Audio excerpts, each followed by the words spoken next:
هنتكلم النهارده عن الإجراءات المتبعة في عملية شد البطن. أول حاجة المريض لازم يعمل تحاليل عشان نطمن إن هو سليم ومفيش أي مشاكل.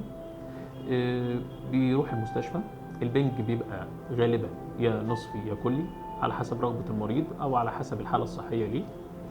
تاني حاجة بيبقى عندنا الجرح بتاعنا في شد البطن بيبقى من أسفل البطن، في التانية من تحت اللي هي بتبقى ماشية مع الأندر من تحت عشان يبقى الجرح بتاعنا مختفي في التانية.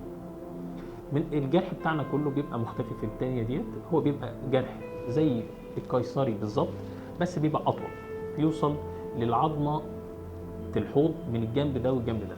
في بعض الحالات لو عندي ترهل دائري ممكن الجرح ده يزيد ويوصل لورا للظهر، وده في بعض الحالات لو في ترهل شديد. بعد ما بنعمل جرحنا بيتم ان احنا نشفط دهون البطن كاملة.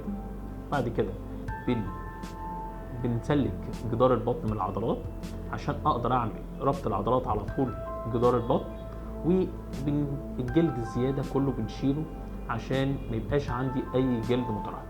لازم بيكون ده مصاحبه ان انا بنحط حاجة اسمها درنقة تفضل لمدة 3 أو 4 ايام بعد العملية، مهمة جدا عشان اي سوائل تتجمع تحت الجرح يتم ان هي تطلع بره الجسم، ما تتجمعش تحت الجرح بتاعه.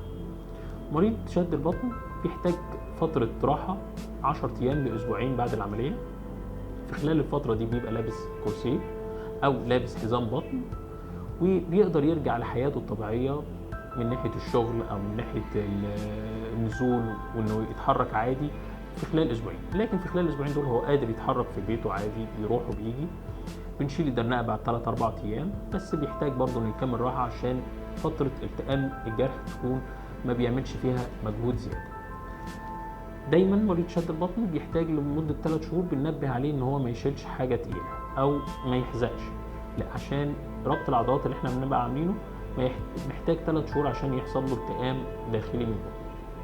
تابعونا في الحلقات التانية عشان نقول لكم نكمل مع بعض شد البطن، ايه المضاعفات والمريض بيحتاج يعمل ايه بعد العملية.